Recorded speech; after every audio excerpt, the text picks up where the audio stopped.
Musa alaihissalam sempat mengatakan, ya Allah, aku ingin sekali melihat keadilanmu. Aku ingin sekali melihat keadilanmu.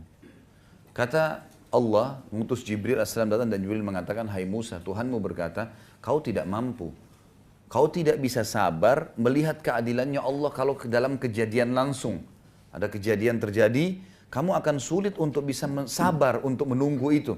Karena ada prosesi-prosesi dalam kasus-kasus yang ada.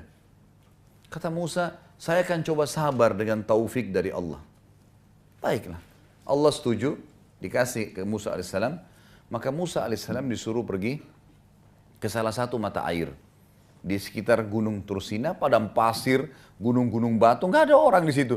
Tapi ada mata air, airnya ngalir.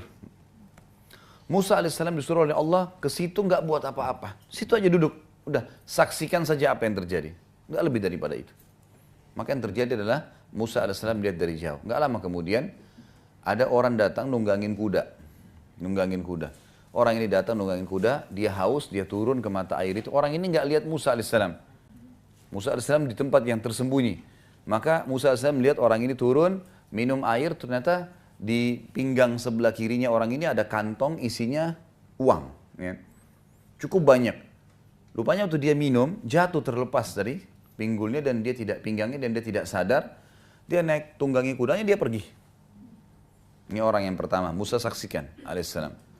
Yang kedua, orang yang kedua datang anak kecil. Belum balik, umur 9-10 tahun datang, minum air di situ. Dia lihat ada kantong duit, dia ambil sama anak itu kecil pergi.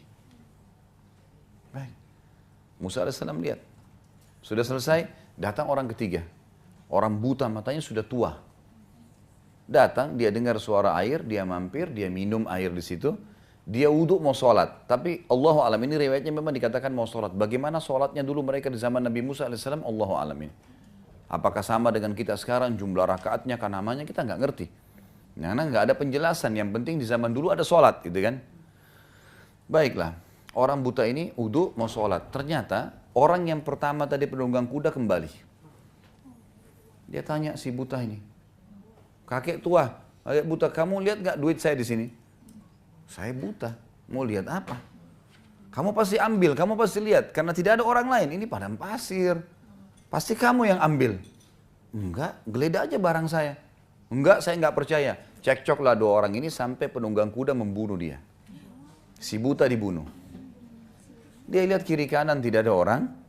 Kemudian dia naik tunggangi kuda, dia pergi. Dianggap sudah uangnya hilang. Baik. Sekarang kira-kira menurut kita ini, ibu-ibu sekarang di sini, siapa yang salah, siapa yang benar nih? Dalam kasus seperti ini.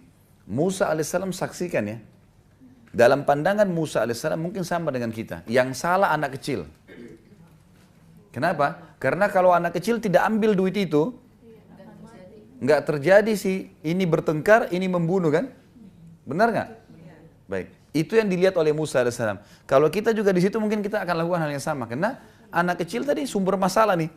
Coba dia minum, dia biarin duit itu, orang ini kembali, diambil duitnya, dia pergi, nggak dibunuh si buta. Kan gitu. Tapi subhanallah, Musa alaihissalam tidak sabar nih. Kok ini ribut, ini bunuh, ini pergi, selesai. Anak kecil itu enak saja main pergi. Datang Jibril, dia mengatakan, Musa mengatakan, ya Allah saya nggak bisa sabar. Turun, Jibril alaihissalam mengatakan, hai Musa, Tuhanmu mengirimkan salam padamu dan mengatakan, memang kamu tidak bisa sabar. Kau tidak akan sabar. Kalau mau melihat, mau menilai keadilan Allah sulit. Baiklah. Tapi ceritanya seperti ini, hai Musa, diceritakanlah. Yang benar dari tiga orang itu, si anak kecil. Justru yang dianggap Musa salah, itu yang benar. Gimana ceritanya kata Musa alaihissalam? Kata Jibril alaihissalam, kita bicara sekarang tentang ayahnya si anak. Anak ini kecil, ini rupanya punya ayah. Ayahnya mati dibunuh oleh orang.